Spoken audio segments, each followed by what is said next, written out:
Bueno, muy buenas tardes, alumnos. El día de hoy, pues, iniciamos la recta final. Ya las clases de acá en adelante serán para su examen final.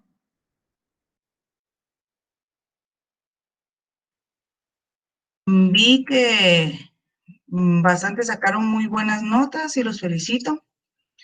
Como les dije, esto es reflejo de su esfuerzo. El día de hoy vamos a ver el tema, la semana número 13, el tema del arreglo directo y la conciliación. Tenemos como objetivo que ustedes dominen los contenidos pragmáticos de esta asignatura y que al aprobar el curso, pues específicamente sepan manejar el tema del arreglo directo y la conciliación. ¿Qué tenemos como arreglo directo? El arreglo directo va a ser la forma de negociación colectiva y que se da con solo la intervención de las partes y sus representantes. Acá con el fin de solucionar su diferencia previa al inicio, previa al iniciar un conflicto colectivo. Y esta se va a tratar de una acción recíproca de diálogo. Los patronos y los trabajadores tratarán de resolver sus diferencias por medio del arreglo directo con sola intervención de ellos, con la de cualesquiera otros amigables componedores. Entonces, cuando tenemos el arreglo directo, va a ser una forma de negociación colectiva. Abajo les puse los artículos 374 al 376 del Código de Trabajo. Cuando hablamos de que es una forma de negociación colectiva, es que las partes y los representantes se van a sentar en una mesa para solucionar un conflicto colectivo. Y es una acción de diálogo, con los cuales van a intentar solucionar un conflicto sin llegar a, antes de llegar a tribunales. Miremos, 374 y 376.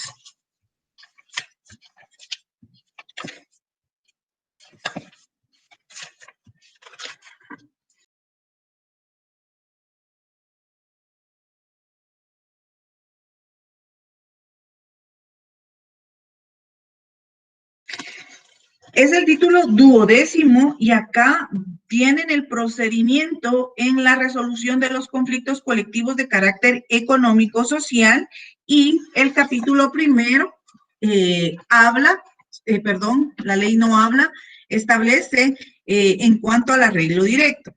Bueno, entonces acá estamos teniendo en cuenta que los trabajadores y patronos van a resolver esas diferencias.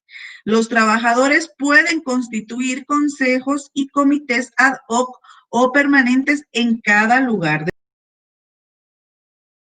de los trabajadores por cada lugar de trabajo que exista una empresa y pueden ser formados por 3 o menos personas y estas constituyen una importante herramienta dentro del sistema de la administración del personal de una empresa y también como medio de representación laboral. Entonces ya sabemos que estos comités ad hoc o consejos permanentes se van a constituir dentro de esta empresa. ¿Y cuál es la función de estos comités?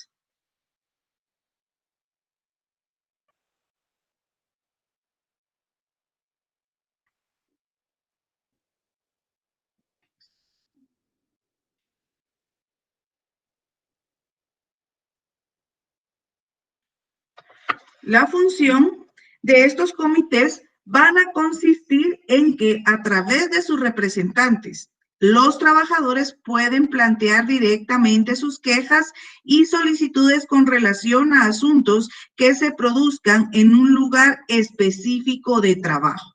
Entonces, ¿cuál es la función de estos comités ad hoc? es plantear sus quejas directamente y solicitudes dependiendo que se produzcan en cada centro de trabajo. Esto permite que cada lugar se encuentre debidamente representado y facilita la comunicación entre la empresa y los trabajadores. Además, va a constituir un importante mecanismo de solución de conflictos dentro del ámbito de cada lugar de trabajo. Entonces, ya sabemos cuál es la función de estos comités ad hoc o consejos permanentes. Se denomina comité ad hoc cuando los trabajadores de un lugar de trabajo de la empresa designan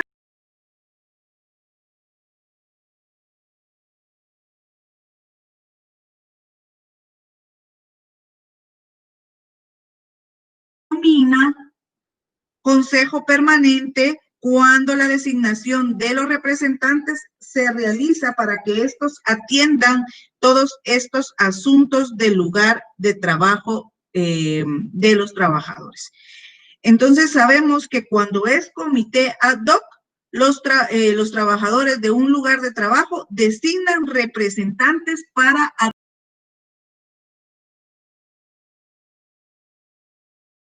atender estos conflictos.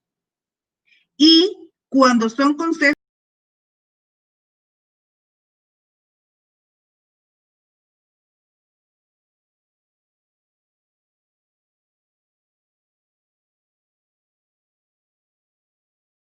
entonces esa por no más de 3 miembros, quienes se encargarán de plantear a los patronos o a los representantes de estos verbalmente o por escrito sus quejas o solicitudes. Dichos consejos o comités harán siempre sus gestiones en forma atenta y cuando así procedieren el patrono o su representante, cuando no puede negarse, así procedieran el patrono o su representante, no puede negarse a recibirlos a la mayor brevedad posible. Entonces, tenemos lo que es el arreglo directo en cuanto al 374. 375. Cuando las negociaciones entre patronos y trabajadores conduzcan a un arreglo, se levantará el acta de lo acordado y esta se va a enviar copia auténtica a la Inspección General de Trabajo dentro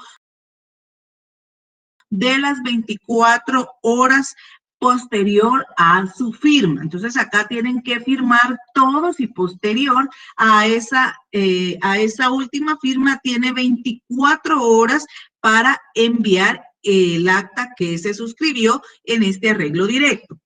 La remisión la harán los patronos y en efecto los trabajadores, sea directamente por medio de la autoridad política o de trabajo local. La inspección debe velar porque estos acuerdos no contraríen las disposiciones legales que protejan a los trabajadores porque sean rigurosamente cumplidos por las partes. La contraversión a lo pactado se sancionará con multa de 10 a 20 quetzales si se tratare de los trabajadores y de 100 a 200 quetzales en caso de que los infractores sean los patronos, sin perjuicio de que la parte que hubiere cumplido pueda exigir ante los tribunales de trabajo y previsión social la ejecución del acuerdo o del pago de los daños y perjuicios que se le hubieran causado. Y por último, tenemos el 376, donde establece que cada vez que se forme uno de los consejos permanentes, ¿verdad?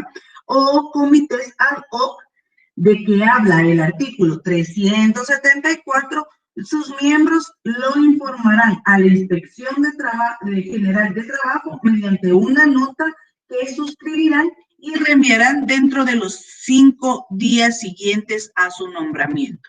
Entonces, acá tenemos el trámite de cómo se maneja el arreglo directo. Y básicamente va a ser que dentro de este arreglo directo van a buscar una forma de negociación colectiva en la cual van a intervenir las partes y las partes o sus representantes, ¿verdad? Las partes ya hablamos en una clase anterior, que son los trabajadores y los patronos, pero no se pueden reunir todo el centro de trabajo. Entonces, el centro de trabajo va a nombrar a personas que los van a representar y ellos son los que van a acudir a este arreglo directo.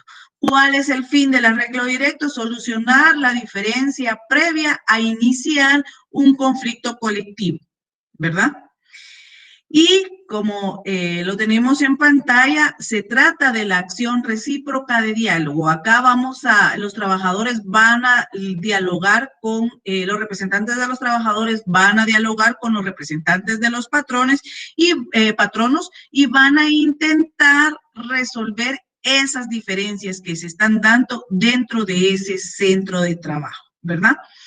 Entonces, una vez se suscite esta negociación colectiva, entonces, pues acá dentro del artículo 373 al 376, que le dimos lectura, ustedes sabrán cuál es el procedimiento en cuanto a si se llega a este arreglo directo. Y por otro lado, tenemos la vía directa. Acá les tengo yo, me disculpan que les escriba o que las diapositivas tengan bastante contenido, pero realmente esta vía directa no es como la anterior, que que ustedes la pueden encontrar en su código de trabajo así en forma amplia. Entonces, para que ustedes tengan conocimiento y puedan hacer sus propias anotaciones, pues yo les amplié este tema.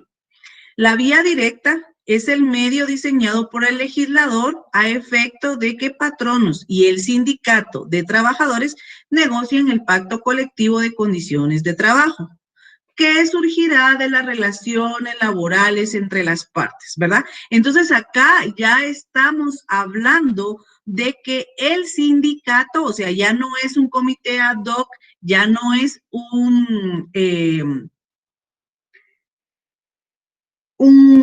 consejo permanente, ¿verdad? El que se va a sentar a dialogar. Aquí ya estamos hablando tanto de patronos como del sindicato. Entonces, ellos se van a sentar a negociar un pacto colectivo de condiciones de trabajo. Y este va a regir las relaciones laborales entre todas las partes, ¿verdad? Cuando hablamos de regir las relaciones laborales entre las partes, nos estamos refiriendo a que ellos, el sindicato les va a presentar un pliego de posiciones, un pliego de peticiones en la cual los trabajadores van a sentarse a negociar si las aceptan o no. Todas estas negociaciones o todas estas peticiones van a ser superando las garantías mínimas que el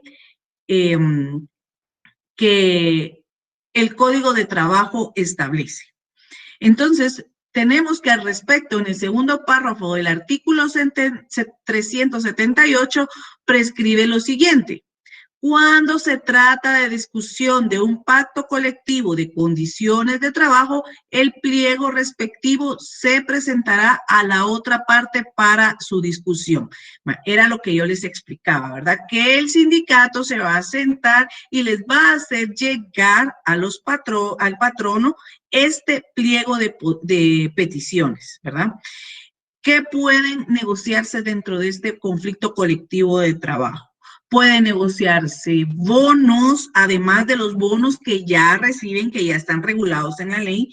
Pueden negociar días de licencia con goce de salario que estén especificados, como por ejemplo, para los exámenes privados, el organismo judicial dentro de su pacto colectivo de condiciones de trabajo tiene que les dan 2 meses, no recuerdo si 2 o 1 mes, pero no importa la cantidad de meses que les den, pero lo cierto es que les dan, sí, es 1 mes, perdón, es 1 mes de goce de licencia con salario, para que ellos puedan sustentar, para que los trabajadores puedan sustentar el técnico profesional. No importa de qué universidad sea y de qué carrera universitaria se refiera, pero les dan ese mes con goce de salario. Entonces, esa es una garantía superada a lo que se establece en el Código de Trabajo y está dentro de un pacto colectivo que el organismo judicial, pues, se aprobó. Entonces, a eso se refiere a las peticiones que se puedan dar, ¿verdad? Entonces, ellos se reúnen, hacen sus peticiones y después se las presentan a los patronos. Cuando se plantea un proceso colectivo de carácter económico-social para la discusión de un pacto colectivo de condiciones de trabajo, el respectivo sindicato debe hacer llegar a la otra parte para su consideración por medio de la autoridad administrativa de trabajo más próxima el proyecto del pacto a efecto de que se discuta en la vía directa o con la intervención de la autoridad administrativa de trabajo o cualquier otro u otros amigables componedores.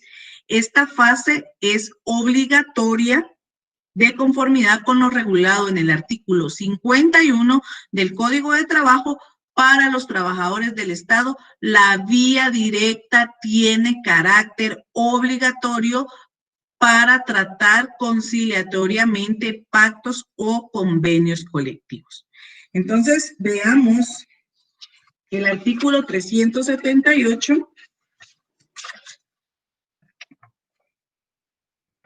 y establece: los delegados o representantes sindicales, en su caso, harán llegar el pliego de peticiones al respectivo juez.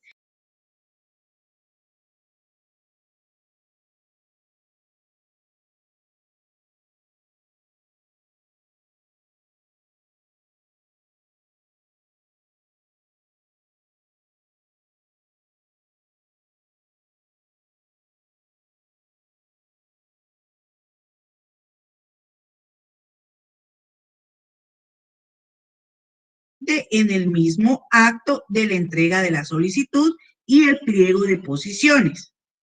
Esta obligación constituye una exigencia de celeridad en vista que presume que el juez de trabajo entreviste a la delegación que plantea el conflicto y en el acto no se resuelva, sino que de oficio depure los requisitos previos a la solicitud, tal como lo ordena el artículo 381. Por esta razón es que la enmienda de las omisiones del juez de trabajo establezca en la solicitud de planteamiento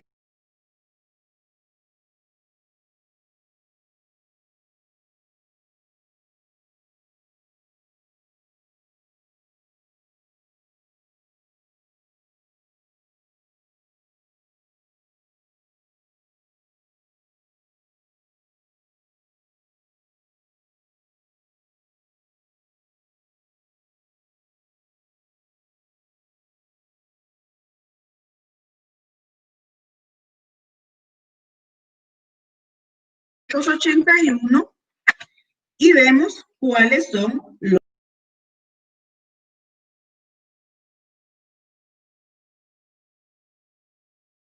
cuáles son las quejas, el número de patronos o trabajadores que las apoyan, la situación exacta de los lugares de trabajo en donde han surgido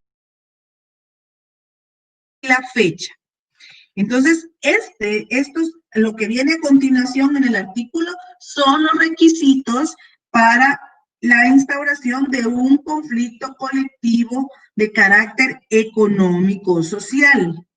Dice, la solicitud debe contener el juez al que se dirige, nombres y apellidos, nombres, apellidos y demás de los delegados. Un lugar para recibir notificaciones que debe establecerse en la población donde tenga asiento el juzgado. Ya vimos las competencias. El nombre de la parte emplazada, dirección donde deba ser notificada, la indicación de que se adjunta por duplicado el pliego de peticiones y la petición de trámite conforme a las reglas de los artículos que preceden. Si esta solicitud no llena los requisitos legales, el tribunal de oficio la corregirá mediante acta, inmediatamente dará trámite a la solicitud.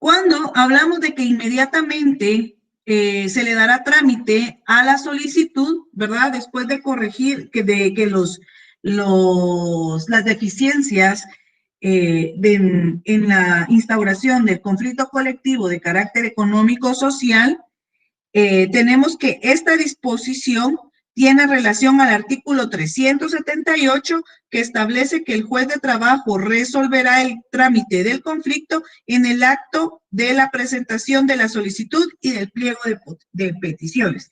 Entonces, como yo les he enseñado, señalen en el artículo 381, le ponen un ojo, le ponen una cruz y una calavera. Mis alumnos ya saben qué significa la cruz y calavera, que a la hora de su técnico, que estén estudiando para su técnico profesional, van a saber que el artículo 381 se va a relacionar con el artículo 378.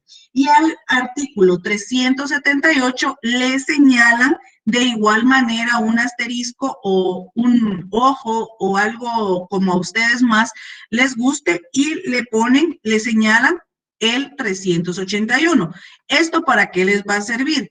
Para que ustedes sepan a la hora de estarse examinando en su técnico profesional o cuando ustedes ya estén litigando, van a saber que estos dos artículos se van a relacionar. Entonces, al momento de relacionarlos, ya saben ustedes a qué artículo ir inmediatamente. Entonces, tenemos que el sindicato de patronos o trabajo debe hacerse constar los artículos del proyecto del pacto colectivo que se hayan discutido y el número de ellos sobre los que se hizo el acuerdo. La relación de que no hubo acuerdo acompañado del proyecto del pacto que se intentó discutir en la vía directa en la expresión y hay que establecer la expresión de que fracasó. Entonces, acá esta anotación que yo tengo en mi código, en el artículo 381, me está recordando que cuando falla la vía directa, cuando no se puede establecer la vía directa y no se lleva a cabo, no aprueban el pacto colectivo de condiciones de trabajo, pues entonces hay otra fase a la que se tiene que instaurar. Entonces, sabemos que la vía directa es obligatoria. El fundamento legal para esta obligatoriedad de la vía directa está en el artículo 51 del Código de Trabajo. También señálenlo dentro de su código. Y todo esto lo tenemos regulado en el artículo 378. ¿Y qué es lo que hace la vía directa? ¿Verdad? ¿O qué es la vía directa? Es el medio diseñado por el legislador a efecto de que los patronos y el sindicato negocien un pacto colectivo de condiciones de trabajo que va a regir relaciones laborales entre las partes. Eso es la vía directa. ¿Es obligatorio? Sí. Fundamento legal, artículo 51 del Código de Trabajo.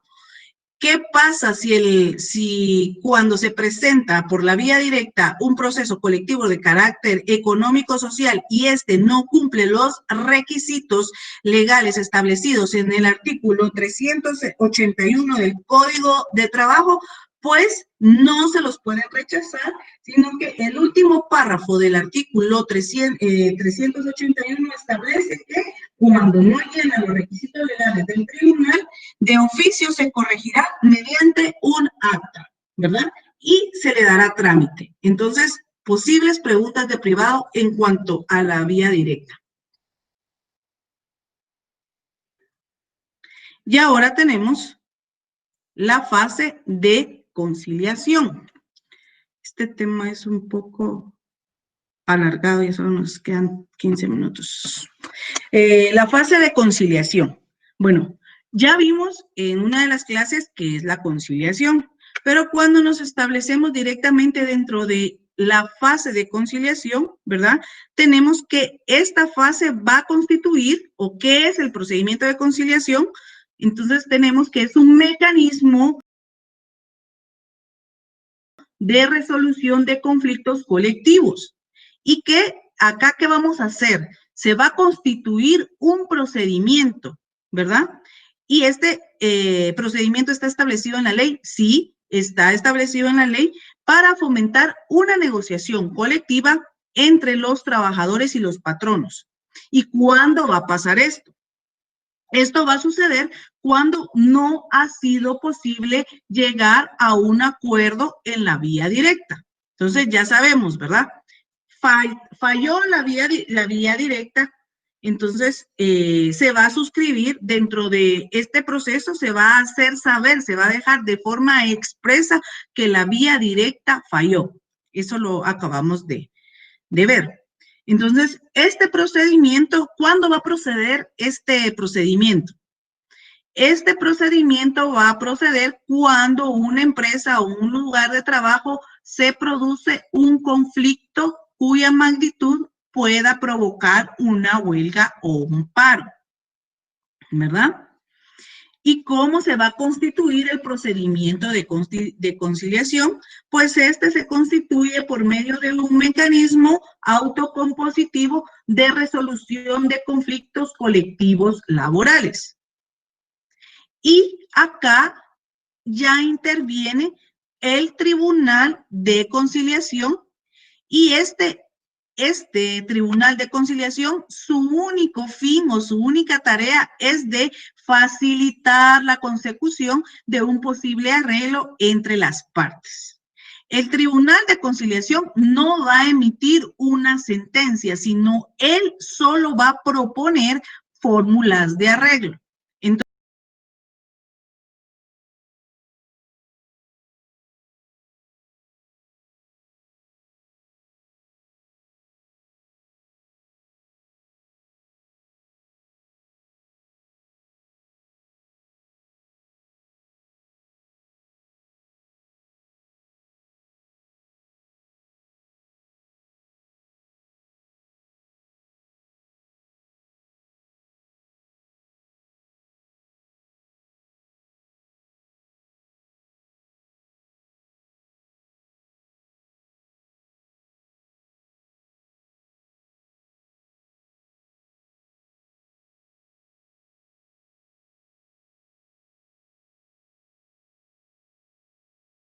bueno, no lo acepta, pues entonces nos vamos a la fase de conciliación. Acá todavía no estamos directamente delante de un juez o de un juzgado. Entonces acá también va a haber otro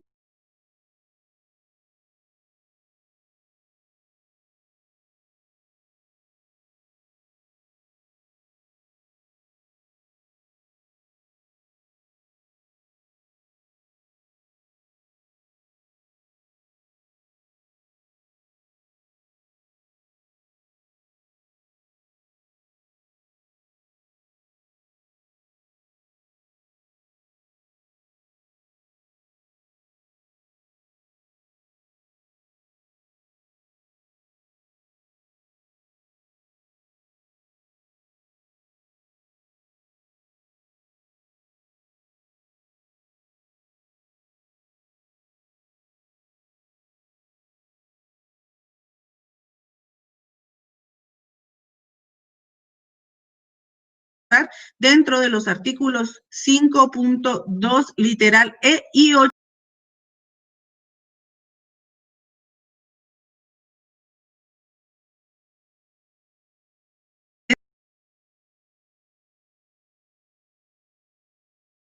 Estamos negociando colectivamente antes de llegar a un paro o una huelga. Por esta razón, este procedimiento está concebido o diseñado para realizarlo en una forma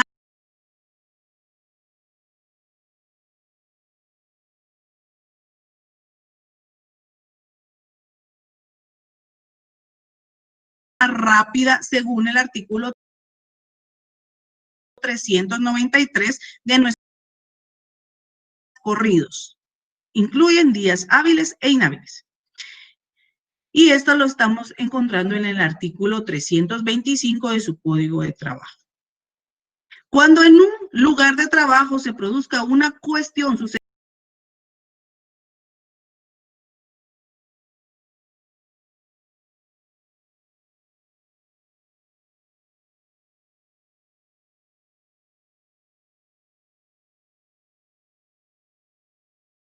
y suscribirán un pliego de peticiones en el que a su propio documento un poder suficiente para firmar cualquier arreglo en forma definitiva. Bueno, entonces ya sabemos que dentro del procedimiento de conciliación, ¿cuál es el fin? Bueno, ya vimos, ¿verdad? El procedimiento va a durar como máximo 15 días, llevando días hábiles e inhábiles, y van a nombrar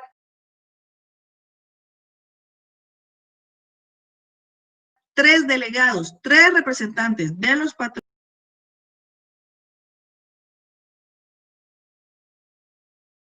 patronos, perdón, de los trabajadores,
de permiso con goce de salario, pues ahí hay prestaciones.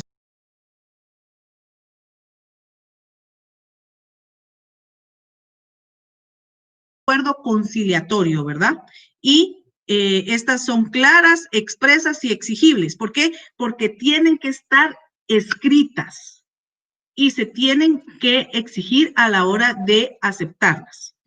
Obligatoria. En el juicio ordinario laboral, aunque el juez confiera la facultad de intentar conciliar a las partes en cualquier etapa del proceso, solo se observa una etapa obligatoria en la que debe pronunciarse. Hay una etapa dentro del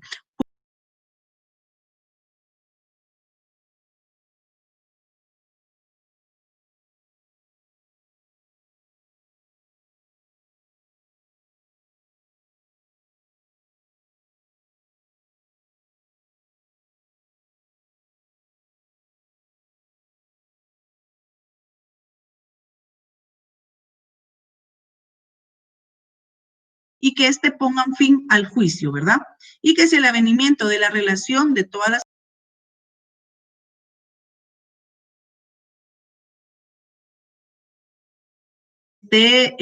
mediando los acuerdos entre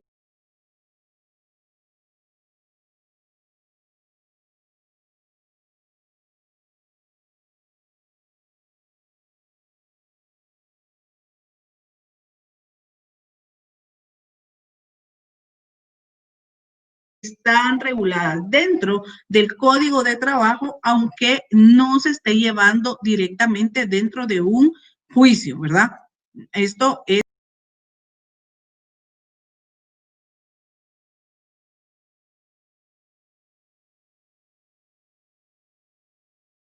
la conciliación, es una figura que se fundamenta en la autonomía de la voluntad de las partes. Tiene que haber voluntad de las partes de conciliar, de negociar el conflicto colectivo que se está llevando dentro de un centro de trabajo. Entonces, hay libertad de acceso porque cualquier ciudadano puede acudir a la conciliación como una forma alternativa de solución a los conflictos. Las personas pueden acudir libremente a un centro de conciliación ante un funcionario público habilitado por la ley para conciliar o ante un notario para solicitar la conciliación. Dentro de los tribunales de trabajo, ahora hay centros de conciliación como una previa antes de ir al Ministerio de Trabajo, o bien si se va a una o se va a otra, pero agotada esa fase de la conciliación previo a un juicio, pues existe. Y ya fue creada por medio de circulares de la Corte Suprema de Justicia. Confidencial, ¿por qué? Porque la conciliación es en la conciliación la información de las partes que se revelan en la audiencia es evidentemente confidencial y reservada, ¿verdad? Así que ni el conciliador ni las partes podrán revelar o utilizar información en otros espacios. ¿Qué quiere decir esto? Que si hay dos conflictos colectivos dentro de un centro de trabajo porque existen dos sindicatos, como el ejemplo del IX que les había dado, que existe una diversidad de sindicatos, un sindicato no puede ir con el otro sindicato a decirles, miren, se está llevando de esta manera esta conciliación dentro del conflicto colectivo que nosotros, los sindicatos de los inspectores, planteamos al sindicato de médicos, ¿verdad? A eso se refiere, que es la información debe ser reservada. ¿Y cómo cómo se ve esta reserva, ¿verdad? Que los sindicatos o los representantes de los sindicatos o los representantes del grupo no pueden utilizar como en un juicio cuando ustedes se fundamenten en una sentencia ya dictada a esta situación. Entonces, en eso no se puede utilizar, ¿verdad? Sí se puede hablar, sí lo pueden compartir, pero no lo pueden usar a su favor. Eso es lo que habla en la conciliación. Ni el conciliador ni las partes podrán revelar o utilizar dicha información en otros espacios para lograr un contenido, ¿verdad? Entonces, tenemos, cabal, justo tiempo, pues tenemos esto en cuanto a el arreglo directo y la vía directa. Pues ha sido un gusto estar con ustedes y ahorita ya los temas que vamos a ver ya van eminentemente dentro del derecho colectivo de trabajo. Es la parte sustantiva porque no estamos viendo la parte procesal, pero sí es el derecho sustantivo colectivo de trabajo. Les agradezco mucho su atención y nuevamente los felicito por sus notas. Se nota el esfuerzo que hicieron ustedes en cuanto a esos exámenes. Entonces, les deseo feliz fin de semana. Y ya les quedan exámenes el día de hoy, pero ya es el último día, así que ánimo chicos y hasta el próximo sábado.